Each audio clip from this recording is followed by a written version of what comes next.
एक उम्मीद सुनहरे ख्वाबों की जो आपने देख रखे हैं अपने बच्चों के लिए, सुनहरे कल की सूरत में। उस सुनहरे कल के लिए हम संवारते हैं आपके बच्चों का मुस्तकबिल। यूनिक ग्रुप ऑफ इंस्टीट्यूशन गुज़िश्ता 33 वर्षों से दिखा रहा है रास्तों को मंजिल, उम्मीद को रोशनी, इल्म से अमल की रवायत, बच्चों के रोशन मुस्तकबिल का ज़ामिन।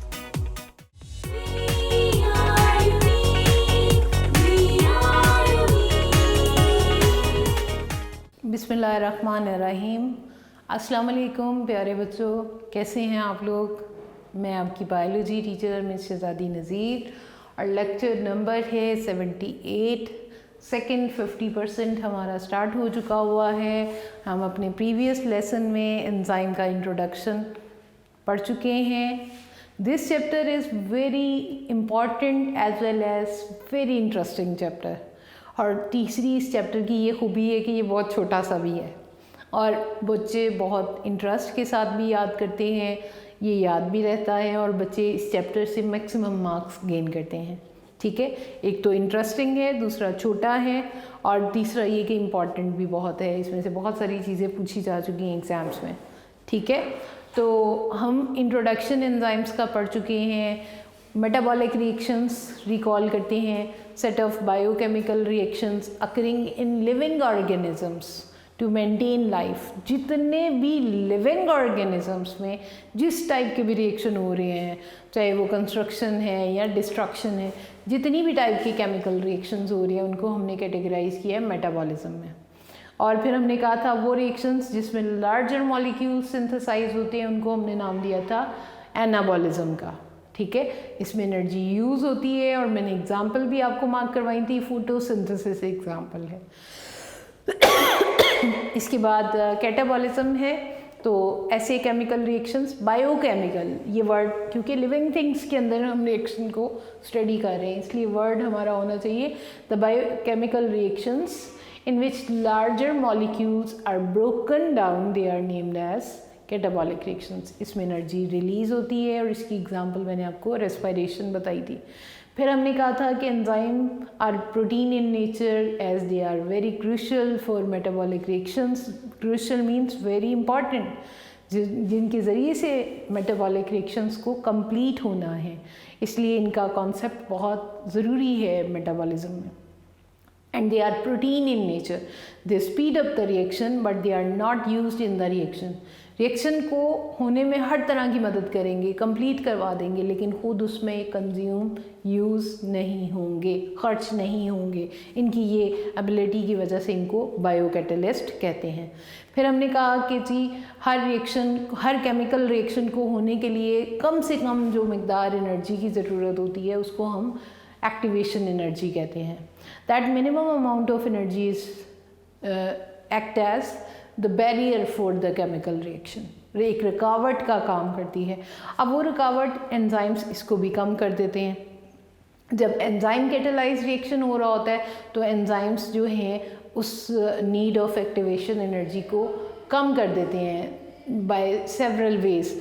या तो वो सबस्ट्रेट की शेप को अल्टर कर देंगे, या वो सबस्ट्रेट के ऊपर जो सबस्ट्रेट की ओरिएंटेशन को करेक्ट कर देंगे, या by disrupting the charge distribution on substrate, substrate के ऊपर जो भी चार्ज है उसमें खलल ले आएंगे जिससे कि ये चेंज हो जाएगा और एक्टिवेशन एनर्जी की ज़रूरत कम से कम पेश आएगी।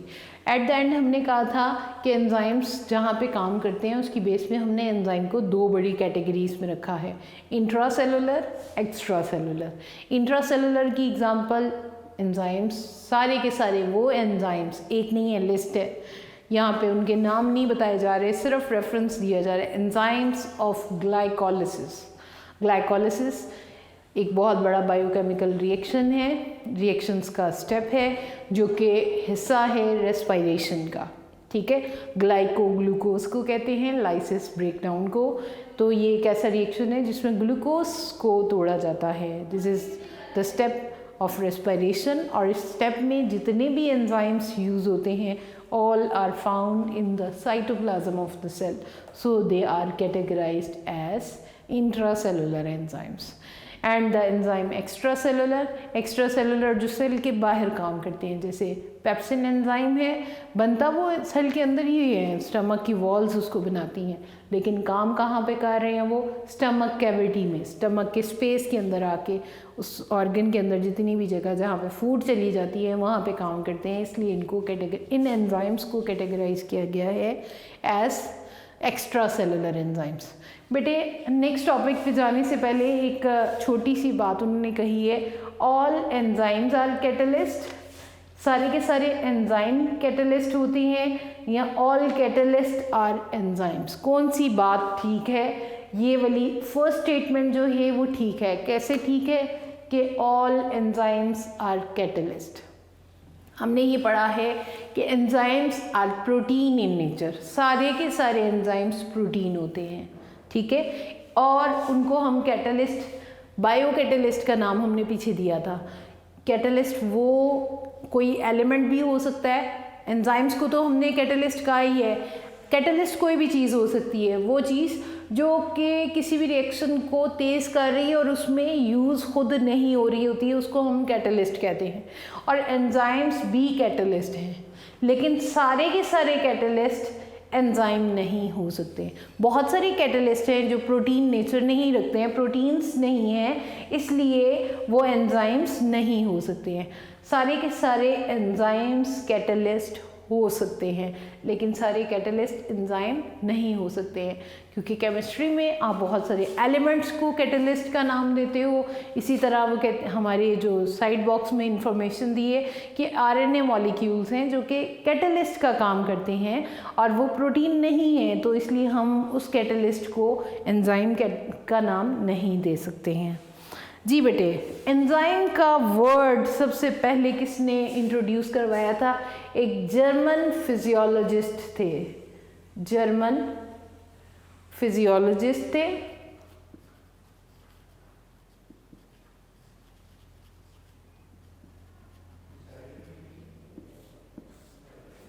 In 1878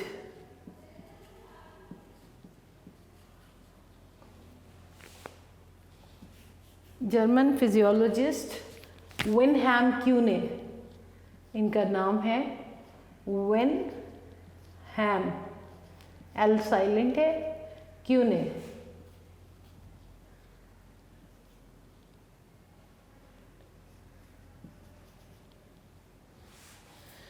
विनहैम क्यूने, German physiologist,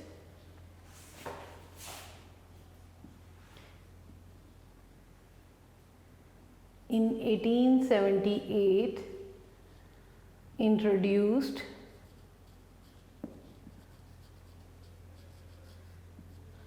the term enzyme। अब यहाँ पर हम एंजाइम के कैरेक्टर स्टडी करने जा रहे हैं। सबसे पहले 1878 में सबसे पहले जर्मन फिजियोलॉजिस्ट कौन से बायोलॉजिस्ट की स्पेशल टाइप होती है जो कि ऑर्गन्स के अंदर जितने भी केमिकल रिएक्शंस हैं उनके बारे में स्टडी कर रहे होते हैं, उनके फंक्शंस को स्टडी कर रहे होते हैं। तो फिजियोलॉजिस्ट विनहैम क्यूने ने 1878 में एंजाइम की टर्म को इंट्रोड्यूस करवाया था, और यही वो फर्स्ट पर्सन थे जिन्होंने कहा था कि एंजाइम्स आर प्रोटीन। तो अब हम यहाँ पे वो सारे कैरेक्टर्स डिस्कस करते हैं, कैरेक्टर्स जो कि एंजाइम से रिलेट करते हैं वन बाय वन। हमें पता है कि एंजाइम जिस मॉलिक्यूल के ऊपर रिएक्शन करेंगे उसको क्या कहना है? सबस्ट्रेट, ठीक है। तो पहला कैरेक्टर है बच्चों इसका, enzymes are protein in nature. सबसे पहला कैरेक्टर है enzymes are protein in nature.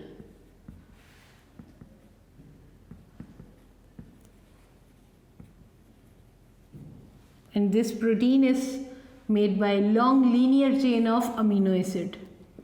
आप enzymes are protein in nature composed of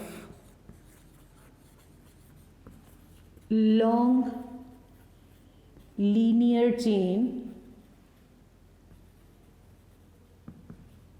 of amino acids। ये ग्लोबुलर प्रोटीन से मिलकर बने हैं। हमें पता है कि हमारी बॉडी में डिफरेंट टाइप्स की प्रोटीन्स पाई जाती हैं। One of them is globular protein, और globular protein composed of long linear chain of amino acid. बच्चों, जैसे हमें पता है कि प्रोटीन एक मैक्रो मॉलिक्यूल है, तो उसके अंदर छोटी जो स्ट्रक्चर्स पाई जाती हैं जो उस बड़े मॉलिक्यूल को बना रही हैं, they are amino acids. Amino acid, जैसे एक दीवार बड़ा यूनिट है, ठीक है, उसके अंदर क्या चीज़ है जो उसको बड़ा यूनिट बना रही है? उसके अंदर ढेर सारी ब्रिक्स हैं, छोटे छोटे यूनिट्स हैं जो जुड़ जाते हैं, मिल जाते हैं तो वॉल बन जाती है। इसी तरह से दीवार की और ब्रिक की एग्जाम्पल को माइंड में रखते हुए ज़हन में रखिएगा कि प्रोटीन एक बड़ा मॉलिक्यूल है, मैक्रो मॉलिक्यूल है, और इसके जो ब्लॉक्स हैं, बिल्डिंग ब्लॉक्स जो हैं, वो अमीनो एसिड हैं। डिफरेंट टाइप के अमीनो एसिड्स पाए जाते हैं। और एंजाइम्स की नेचर प्रोटीन है, ये बात हम डेफिनेशन में भी कह चुके हैं। Enzymes are protein in nature, और ये प्रोटीन्स जो हैं long linear chain of amino acid से मिलकर बने हुए हैं। Long linear chain of amino acid से मिलकर बने हैं। अब इसका सेकंड कैरेक्टर है enzyme catalyzed reaction speed is million time faster. Second character है बच्चों most enzyme catalyzed reaction rate are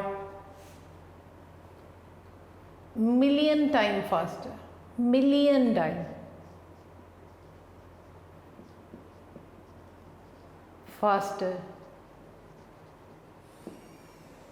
as compared to uncatalyzed reaction। uncatalyzed mean ऐसा रिएक्शन जिसके अंदर एंजाइम नहीं पाया जा रहा। uncatalyzed reaction, most enzyme catalyzed reaction rate are million time faster as compared to uncatalyzed reaction। आप दो reaction को कंपेयर कर लो, एक रिएक्शन जिसके अंदर एंजाइम पाया जा रहा है और दूसरा रिएक्शन है जिसको हमने अनकैटालाइज्ड रखा है, यानी उसके अंदर हमने एंजाइम सबस्ट्रेट के साथ इंट्रोड्यूस नहीं करवाया, अनकैटालाइज्ड है। तो जो एंजाइम कैटालाइज्ड रिएक्शन होगा वो मिलियन टाइम स्पीड अप होगा, बहुत तेज़ी से रिएक्शन कंप्लीट होगा, और अनकैटालाइज्ड रिएक्शन बहुत स्लो होगा। As catalyst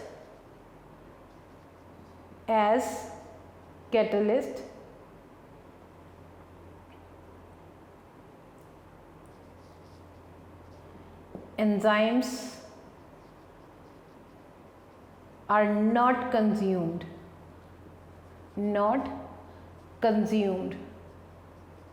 by reaction। ये दूसरा कैरेक्टर हो गया इसका। पहले वो कह रहे हैं उसकी केमिकल नेचर क्या है, प्रोटीन है, और ये प्रोटीन अमीनो एसिड से मिलकर बने हैं। दूसरा वो कह रहे हैं कि एंजाइम कैटालाइज्ड रिएक्शन की स्पीड जो होगी वो मिलियन टाइम स्पीड फास्टर होगी as compare to uncatalyzed reaction. Uncatalyzed reaction वो रिएक्शन जिसके अंदर एंजाइम नहीं यूज़ हुआ, और क्योंकि ये कैटलिस्ट है, as catalyst enzymes are not consumed by the reaction. क्योंकि ये कैटलिस्ट है, ये रिएक्शन को मिलियन टाइम स्पीड अप तो कर रहा है, लेकिन ये खुद वहाँ पे इस्तेमाल खर्च नहीं हो रहा, ये वहाँ पर रिएक्शन को तेज़ ज़रूर कर रहा है, एट द एंड ये खुद एज इट इज़ ही रह जाएगा। थर्ड कैरेक्टर है बच्चों इसका, enzymes are very specific for the type of reaction and for the nature of substrate. बहुत सारे हम आगे एंजाइम्स की डिफरेंट टाइप्स पढ़ने वाले हैं। ये नहीं है कि कोई भी एंजाइम किसी भी रिएक्शन में हिस्सा ले लेगा, नहीं, ख़ास किस्म के एंजाइम्स होते हैं हर रिएक्शन के लिए, और वो रिएक्शन, उस रिएक्शन को कंप्लीट सिर्फ उसी एंजाइम ने ही करवाना है, वो किसी दूसरे रिएक्शन में हिस्सा या किसी दूसरे सबस्ट्रेट के ऊपर रिएक्शन नहीं करेंगे। Enzymes are very specific, enzymes are very specific. चाहे हमारे नोट्स में इनकी हेडिंग्स भी दी गई हैं, केमिकल नेचर, रिएक्शन स्पीड, और enzymes are very specific. Specific mean specialize हैं, specific for the type of the reaction. Type of reaction क्या है, रिएक्शन किस किस्म का हो रहा है, उसके मुताबिक होंगे enzymes. And nature of substrate, substrate की नेचर के अकॉर्डिंग एंजाइम्स पाए जाते हैं। नेचर ऑफ सबस्ट्रेट, ऐसा बिल्कुल नहीं है कि किसी भी रिएक्शन में कोई भी एंजाइम हिस्सा ले लेगा, नहीं। बहुत ख़ास किस्म के एंजाइम्स होते हैं और ख़ास किस्म के सबस्ट्रेट के ऊपर ही रिएक्शन करेंगे। I am giving you example, जैसे हमने अभी बात की थी प्रीवियस लेसन में एक्स्ट्रा सेलुलर एंजाइम में पेप्सिन एंजाइम की बात की है। Pepsin enzyme only work inside the stomach cavity in acidic medium, और वो प्रोटीन को ब्रेक करता है। एंजाइम पेप्सिन जो है वो प्रोटीन को ब्रेक करता है, ख़ास एनवायरनमेंट में करता है, यही इनको स्पेसिफिक बना रहा है। Enzymes are very specific for the type of the reaction, कि रिएक्शन की टाइप क्या है और नेचर ऑफ सबस्ट्रेट क्या है, यानी सबस्ट्रेट की कैसी नेचर है, उसके अकॉर्डिंगली एंजाइम्स होते हैं। And there are many enzymes, different types of enzymes. ठीक है। फोर्थ कैरेक्टर है only a small portion, only a small portion. सारे का सारा एंजाइम कभी भी पूरे रिएक्शन में, एंजाइम कैटालाइज्ड रिएक्शन में हिस्सा नहीं लेता है। Only a small portion of enzyme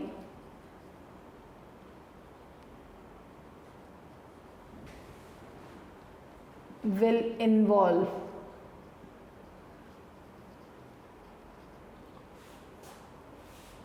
in reaction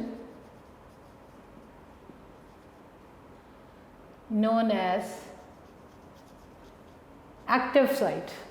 Small portion of enzyme will involve in reaction known as active site. Enzyme की उस जगह को नाम दिया जाता है एक्टिव साइट का, जो थोड़ा सा हिस्सा है। ठीक है। It will bind the substrate known as active site.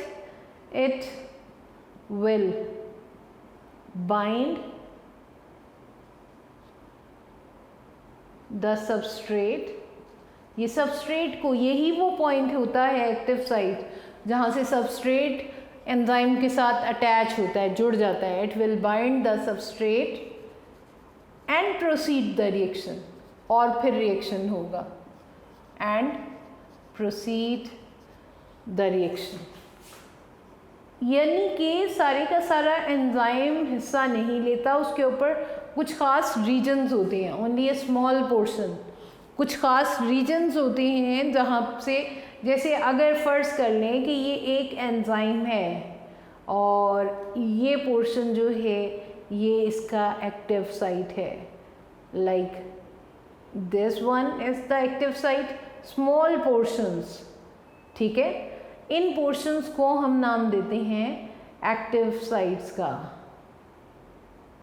ये लें जी, ये मैंने डिफरेंट एक्टिव साइट्स ड्रॉ की हैं। This is the active site, this is the active site. More than one active site हो सकती हैं। अगर एक ही एंजाइम के ऊपर मैं एक ही शो कर देती हूँ, this is the region where substrate will attach and proceed the reaction. ठीक है। This is known as active site. एक से ज़्यादा भी हो सकती हैं और एक भी किसी कोई एक पोर्शन भी हो सकता है that is named as not active side. Active site enzyme का वो पोर्शन, एंजाइम का वो रीजन जहाँ से वो सबस्ट्रेट को अपने साथ जोड़ता है और रिएक्शन को प्रोसीड करता है, that portion is named as active site. बच्चों एक्टिव साइट की डेफिनेशन पूछी जाए तो ये वाला पॉइंट पूरा लिखेंगे हम, ठीक है। Only a small portion of enzyme will act on in the reaction, it will bind substrate and proceed the reaction. This region is known as, this active region is known as active site। और किसी भी enzyme में वो active site कोई एक जगह भी हो सकती है, एक पोर्शन भी हो सकता है और more than one active sites भी हो पाए जा सकते हैं, ठीक है। और ये एक्टिव साइट, जैसे मैं सबस्ट्रेट का वर्ड मैंने कहा था कि बार बार हमने यूज़ करना है, एक्टिव साइट का वर्ड भी हमने बहुत बार यूज़ करना है। 4 कैरेक्टर्स अभी तक हम स्टडी कर चुके हैं, उनमें से हमने कहा enzymes are protein, enzyme rate जो होगा, एंजाइम कैटालाइज रिएक्शन रेट जो होगा वो मिलियन टाइम फास्टर होगा और एंजाइम्स खुद यूज़ नहीं होंगे। उसके बाद बेटे हमने ये कहा कि थर्ड पॉइंट में हमने कहा कि enzymes are very specific for the nature of the reaction and for the type of substrate. फिर उसके बाद वो कह रहे हैं कि small portion of enzyme will involve in reaction, जो कि एक्टिव साइट कहलाएंगे। अब कहीं पर भी बॉडी के किसी भी पार्ट में एंजाइम प्रोडक्शन एक जैसी नहीं होती है। बवक्ते ज़रूरत एंजाइम को और ज़्यादा भी प्रोड्यूस किया जा सकता है और जब ज़रूरत नहीं होती है तो उसकी प्रोडक्शन को रोका भी जा सकता है। Enzyme production, enzyme production can be enhanced, enzyme production can be enhanced, enhanced mean बढ़ाई जा सकती है, enhanced और diminished, diminished mean रोक दी जा सकती है, रोकी जा सकती है, उसको ख़त्म किया जा सकता है, डिमिनिश्ड। एंजाइम प्रोडक्शन कैसे होती है? कैन बी इन्हेंस्ड और diminished by using some activators, कुछ ख़ास किस्म के केमिकल्स यूज़ होते हैं, by using chemicals known as activators। Activators जो इन्हेंस करेंगे वो एक्टिवेटर्स होंगे, एक्टिवेट करेंगे, उसकी प्रोडक्शन को बढ़ा देंगे। और इनहिबिटर्स, इनहिबिट करेंगे, रोक देंगे, जो एंजाइम प्रोडक्शन को कंट्रोल करेंगे और ख़त्म करेंगे। That chemicals are named as inhibitors. जी, फोर्थ कैरेक्टर में वो कह रहे हैं कि एंजाइम प्रोडक्शन को हम ज़रूरत के मुताबिक सेल्स के अंदर, सेल के बाहर बढ़ा भी सकते हैं और कम भी कर सकते हैं। और उनको बढ़ाया जा सकता है बाय यूजिंग केमिकल्स, ख़ास किस्म के केमिकल्स जो इन्हेंस करती हैं वो एक्टिवेटर्स हैं, ठीक है। इकट्ठा ही उन्होंने बता दिया है, लेकिन आपने ये ज़रूर याद रखना है कि जो एंजाइम प्रोडक्शन को इंक्रीज़ करते हैं दे आर एक्टिवेटर्स, और जो डिक्रीज़ करेंगे और इवन स्टॉप कर देंगे they are named as inhibitors. Decrease करते करते उनको बिल्कुल स्टॉप कर देंगे, इनहिबिटर्स कहलाते हैं। इनहिबिट का मतलब ही रोक देने वाला है, इनहिबिटर का मतलब है रोक देने वाला। तो इनहिबिटर वो केमिकल्स होते हैं जो एंजाइम प्रोडक्शन को रोक देते हैं, और एक्टिवेटर्स वो हैं जो इन्हेंस करेंगे, इंक्रीज़ करेंगे एंजाइम प्रोडक्शन को, ठीक है बेटे। ये कैरेक्टर्स 4 अभी तक हम पढ़ चुके हैं, आगे भी हैं मज़ीद।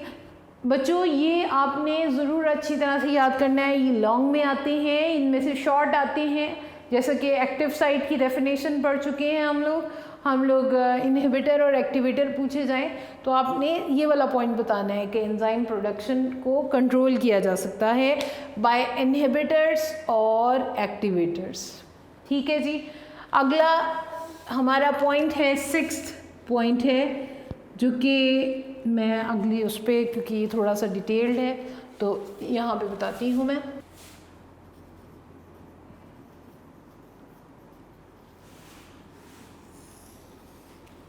6 पॉइंट हमारा यहाँ पे मैं एक्सप्लेन कर रही हूँ। कहते हैं कि बहुत सारे एंजाइम्स खुद ही काम करते हैं, A to Z अपना सारा मेटाबॉलिक जो भी रिएक्शन है वो करते हैं, लेकिन कुछ मॉलिक्यूल्स ऐसे होते हैं जिनको एडिशनल केमिकल्स की ज़रूरत होती है। खुद एंजाइम्स तो प्रोटीन होते हैं, लेकिन उनको अपना काम करने के लिए, फंक्शन कंप्लीट करने के लिए कुछ नॉन प्रोटीन मॉलिक्यूल्स की ज़रूरत होती है। उन नॉन प्रोटीन मॉलिक्यूल्स को नाम दिया जाता है कोफैक्टर्स का।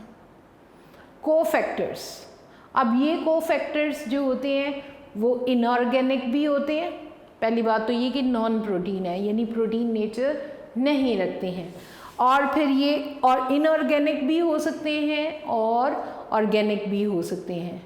इनऑर्गेनिक जो होंगे उनकी एग्जांपल मेटल है, और ऑर्गेनिक में एग्जांपल दे रहे हैं हेमे और फ्लेवन की।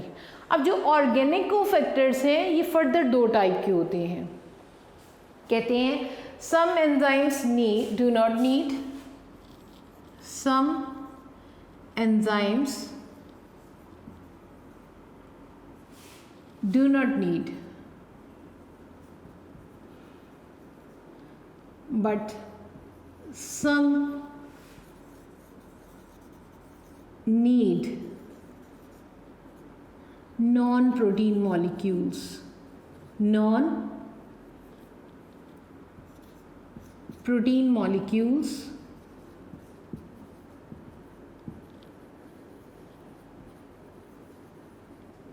to work. Some enzymes do not need, but some need non-protein molecules to work. These non-protein molecules are known as non-protein molecules are known as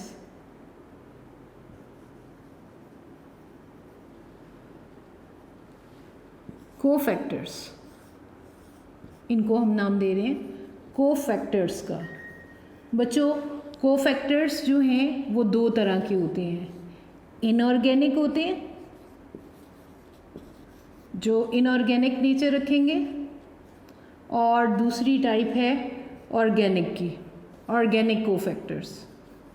ठीक है, यहाँ पे इनऑर्गेनिक कोफैक्टर्स, क्योंकि ये नॉन प्रोटीन है, मेटल्स, मेटलाइंस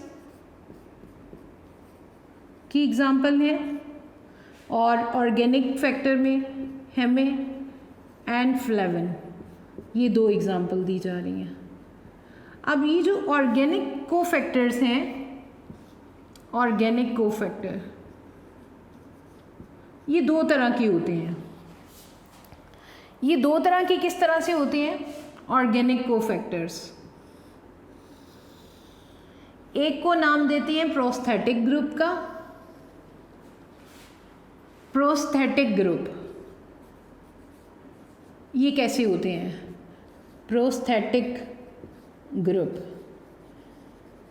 अगर organic cofactors tightly attach हों enzymes के साथ, टाइटली बाउंड हों एंजाइम्स के साथ, if organic cofactors are tightly bound with enzymes, organic cofactors, ये ऑर्गेनिक कोफैक्टर्स हैं, टाइटली अटैच हैं, टाइटली बाउंड है, टाइटली बाउंड विद एंजाइम। ये एंजाइम के साथ बहुत टाइटली पैक हुए होते हैं, तो उनको नाम देते हैं प्रोस्थेटिक ग्रुप का। ठीक है जी। अब बहुत इत्मीनान से ये पॉइंट समझना है। पहले हम कह रहे हैं कि कुछ एंजाइम्स को तो नहीं ज़रूरत होती, कुछ को नॉन प्रोटीन मॉलिक्यूल्स की ज़रूरत होती है, और ये नॉन प्रोटीन मॉलिक्यूल्स कोफैक्टर हैं। अब कोफैक्टर की आगे से बड़ी वैरायटी है। कोफैक्टर इनऑर्गेनिक हो सकते हैं और ऑर्गेनिक हो सकते हैं। इनऑर्गेनिक की एग्जांपल मेटालाइन्स हैं और ऑर्गेनिक कोफैक्टर्स की हेमे और फ्लेवन है। अब जी ऑर्गेनिक कोफैक्टर के दो बड़े ग्रुप्स हैं, प्रोस्थेटिक ग्रुप और कोएंजाइम। कोएंजाइम, अब कोएंजाइम्स की भी एग्जांपल है, कोएंजाइम को भी उन्होंने डिफाइन किया है। प्रोस्थेटिक ग्रुप जो है उसमें हमने कहा ऑर्गेनिक कोफैक्टर्स जब टाइटली अटैच है एंजाइम के साथ, और वो ऑर्गेनिक कोफैक्टर्स जो लूजली अटैच है एंजाइम्स के साथ, they are named as coenzymes. इनको हम नाम दे देंगे कोएंजाइम्स का, लूजली अटैच विद एंजाइम। यहाँ पे मैं इसकी डेफिनेशन ब्रीफली बताती हूँ। और ऑर्गेनिक कोफैक्टर्स loosely attach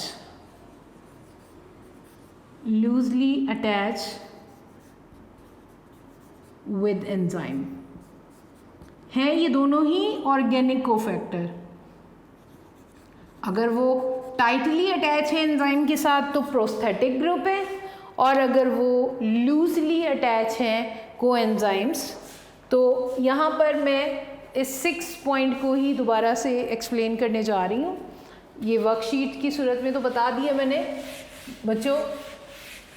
अब 6 पॉइंट्स जो है हमें ये बता रहा है कि एंजाइम्स को कुछ साथी मॉलिक्यूल्स की ज़रूरत होती है, और वो साथी मॉलिक्यूल्स प्रोटीन नहीं है, नॉन प्रोटीन है, कोफैक्टर्स हैं। अब ये कोफैक्टर्स बहुत सारी वैरायटी में हैं, इनऑर्गेनिक भी हैं, ऑर्गेनिक भी हैं। ऑर्गेनिक कोफैक्टर्स दो तरह के हैं, एक प्रोस्थेटिक ग्रुप है और एक कोएंजाइम है। ऑर्गेनिक कोफैक्टर्स जो हैं ये दो तरह के हैं कोफैक्टर्स, ठीक है जी। एक मैंने बता दिया है प्रोस्थेटिक ग्रुप, प्रोस्थेटिक, इसकी डेफिनेशन भी आ जाती है, ठीक है। प्रोस्थेटिक ग्रुप क्या है? Which are tightly bound with enzymes. और कोएंजाइम्स क्या हैं? हम आपके नोट्स में इनकी अलग अलग डेफिनेशंस गिवन है, which are loosely attached with enzymes. अब कोएंजाइम की एग्जांपल उन्होंने दी है वाइटामिन्स की एग्जांपल, वाइटामिन्स लाइक राइबोफ्लेविन,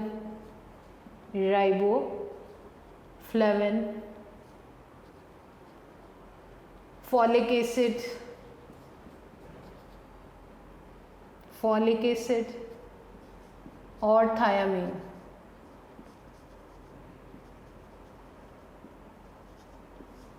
ये हैं 3 important vitamins which work as coenzymes. They transport chemicals. ये जो coenzymes हैं इनका फंक्शन क्या है? इनका फंक्शन है जी, इनको अगर coenzymes के फंक्शन पूछ लिया जाए तो they transport chemicals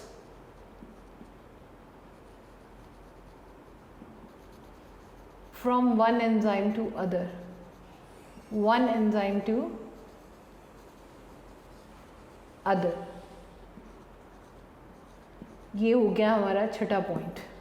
इसमें कोफैक्टर आ जाए बच्चों तो ये पूरा पॉइंट लिखना होगा। ऑर्गेनिक कोफैक्टर आ जाए तो ऑर्गेनिक तक बताना होगा कि अगर कोफैक्टर्स जो हैं और जो नॉन प्रोटीन मॉलिक्यूल हैं उनको दो में डिवाइड करें, इनऑर्गेनिक और ऑर्गेनिक। ऑर्गेनिक कोफैक्टर्स जो होते हैं दो तरह के होते हैं, प्रोस्थेटिक एंड कोएंजाइम। एक डिफरेंस आता है प्रोस्थेटिक ग्रुप का और कोएंजाइम का। अगर ये ऑर्गेनिक कोफैक्टर्स टाइटली अटैच हैं, जुड़े हुए हैं एंजाइम के साथ, तो वो प्रोस्थेटिक ग्रुप है, ठीक है। और अगर वो कोएंजाइम्स लूजली अटैच हैं एंजाइम के साथ तो वो कोएंजाइम्स हैं। कोएंजाइम्स की आगे एग्जांपल्स बता रहे हैं, विटामिन्स हैं, राइबोफ्लेविन, फॉलिक एसिड और थायामीन। क्योंकि ये एंजाइम्स के साथ लूजली अटैच हैं। ये क्या है कोएंजाइम्स? डेफिनेशन तो हम इनकी देख चुके हैं। प्रोस्थेटिक ग्रुप टाइटली अटैच है और कोएंजाइम्स लूजली अटैच हैं। आगे फर्दर वो कोएंजाइम्स के बारे में बता रहे हैं कि ये विटामिन्स जितने भी हैं वो एक्ट करते हैं एज कोएंजाइम, और फंक्शन है इनका the transport chemicals from one enzyme to other. जी, इसके बाद लास्ट पॉइंट है बच्चों मेटाबॉलिक पाथवेज। सेवरल एंजाइम्स, कुछ रिएक्शन ऐसे भी होते हैं जिसमें बहुत सारे एंजाइम्स इकट्ठे काम करते हैं। Several enzymes can work together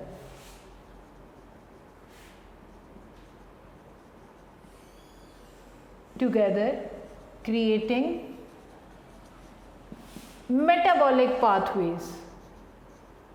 metabolic pathways ऐसा होता है कि कुछ सबस्ट्रेट ऐसे होते हैं कि जब एक बार रिएक्शन हो जाता है, एक एंजाइम उसके ऊपर रिएक्शन कर लेता है, तो फिर उसी प्रोडक्ट को कोई दूसरा एंजाइम एज अ सबस्ट्रेट ले लेता है और फिर उसके ऊपर फर्दर रिएक्शन करके उसको किसी दूसरे केमिकल में प्रोडक्ट में चेंज करता है। फिर उसी एंजाइम उसी प्रोडक्ट को कोई तीसरा एंजाइम भी ले लेता है और इस तरह से ये रिएक्शन मुकम्मल नहीं हो रहा होता, बल्कि step by step different enzymes involve हो रहे होते हैं उसमें। उस रिएक्शन को हम मेटाबॉलिक पाथवे कहते हैं, क्योंकि वो एक सीरीज़ में रिएक्शन चल रहा होता है। ठीक है, जैसा कि पॉइंट में कह रहे हैं कि several enzymes can work together creating metabolic pathway. Like ये एक सबस्ट्रेट है, ठीक है, इसके ऊपर एक एंजाइम ने काम किया, एंजाइम E1 है, E1, ठीक है, E इंडिकेटिंग एंजाइम, और उसको प्रोडक्ट में चेंज कर दिया। इस प्रोडक्ट को जो E1 का था एज अ सबस्ट्रेट लेगा कोई दूसरा एंजाइम, ठीक है, as a substrate, product as a substrate चला जाएगा किसी दूसरे एंजाइम E2 के पास, E2 सेकेंड एंजाइम, और अगेन उसको, ये आप समझ लो प्रोडक्ट 1 है, अब वो प्रोडक्ट 2 में चेंज कर देगा, उसको अगेन एक नए प्रोडक्ट में चेंज कर देगा, which is named as product 2।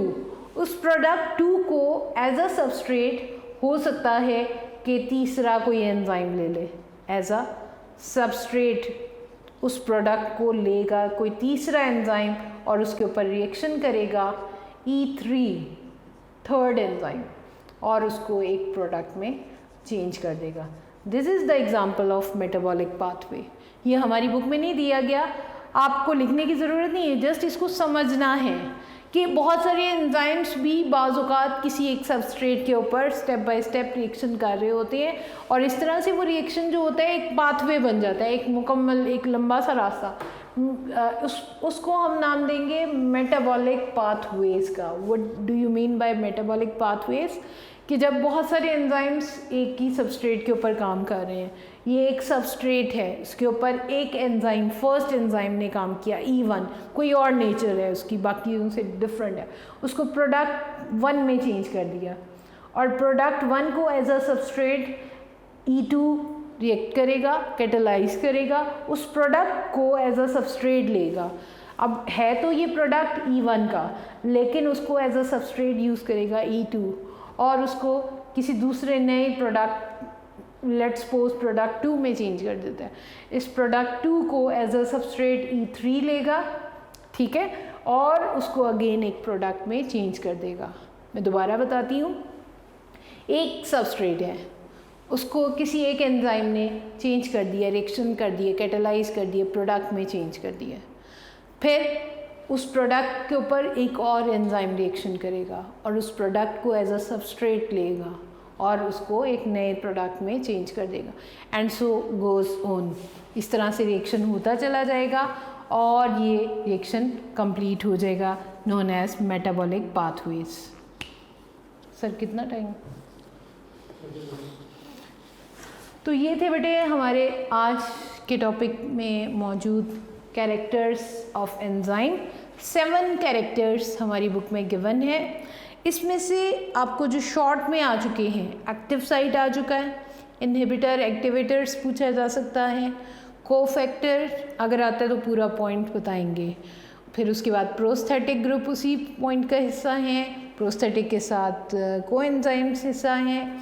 उसके बाद बेटे मेटाबॉलिक पाथवेज, ये 7 पॉइंट्स है, 7 हेडिंग्स के साथ आप लॉन्ग में अटैम्प्ट करोगे, और अगर आपको शॉर्ट में आ जाता है तो इसको रेलेवेंट शॉर्ट पॉइंट एक्सप्लेन करोगे। ठीक है, ये आज का लेसन है, आपने बहुत अच्छी तरह से इसको याद करना है।